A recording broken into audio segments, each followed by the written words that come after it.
Ayun, so nung nakaraan ay, nag-transfer tayo nag-add tayo ng domain controller sa ating domain and transfer tayo ng FISMO roles yung within the domain wide. Yung tatlong FISMO roles within the domain wide level. So ngayon, ito-transfer naman natin yung forest level naman. Yung forest level. Paano ba natin gagawin yun? So, check natin. Check natin yung steps.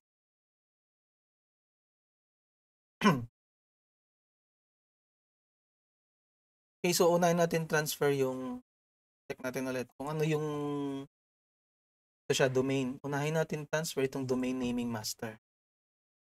So gagamit tayo ng GUI na lang. Okay, so paano ba gawin yun? Tayo dito ulit. All task, operations master.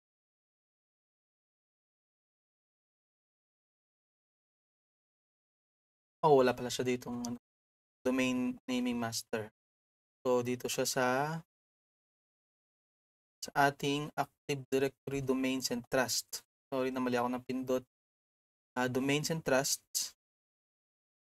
Right click natin to, Operations Master. Yan.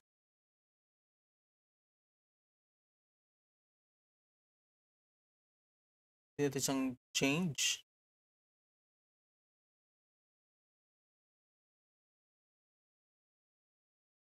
And so, nakalimutan ko, first ay palitan natin ng Directory Domain Controller.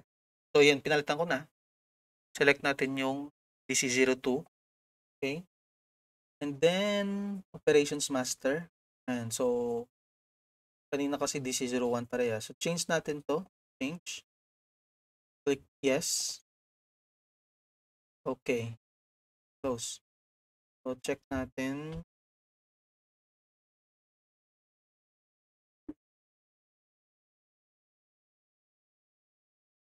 Oops. And so, netdom ay mag-type aking keyboard. Netdom very FISMO.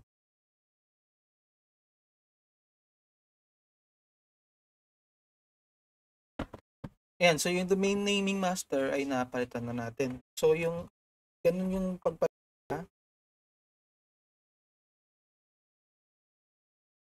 pagpalit sa domain naming. So open nyo lang yung directory domains trust, tapos change ang active directory.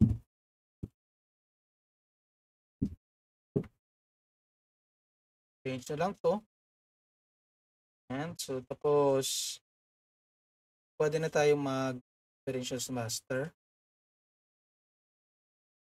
From here, pwede na siyang change. Okay? Okay, so yun lang po sa domain naming.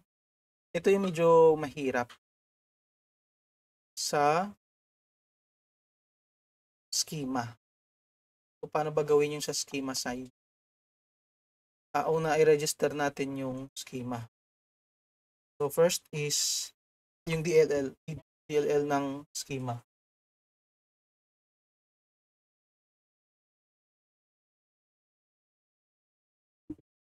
Yung mouse.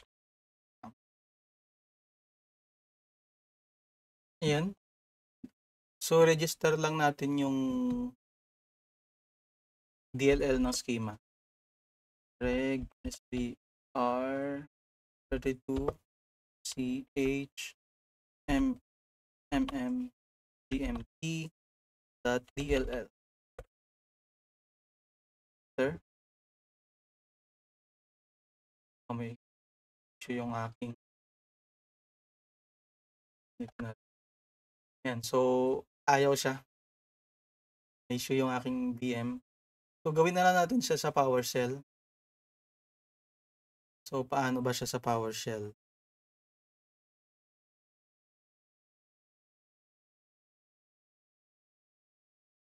So, sa PowerShell, try natin dito kung gagana. Enter natin run. Yes. Yan. So, verify natin.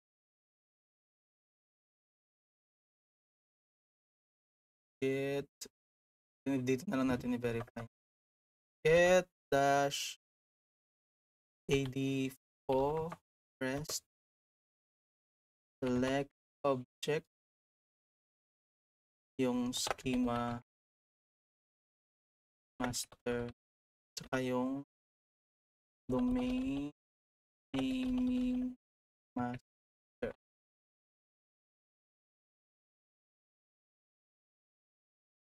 Okay, so transfers. Ganun nakadali talaga sa PowerShell.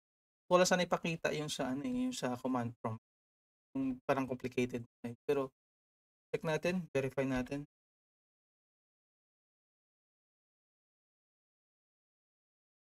Yan. So, yun. So, ibabalik ko din naman to. So, ayun lang po sa forest level naman para mag-transfer ng Pismo roles sa forest level. Yung dalawang Pismo roles. Okay, so yun na po sa tutorial natin ngayon. Have a nice day.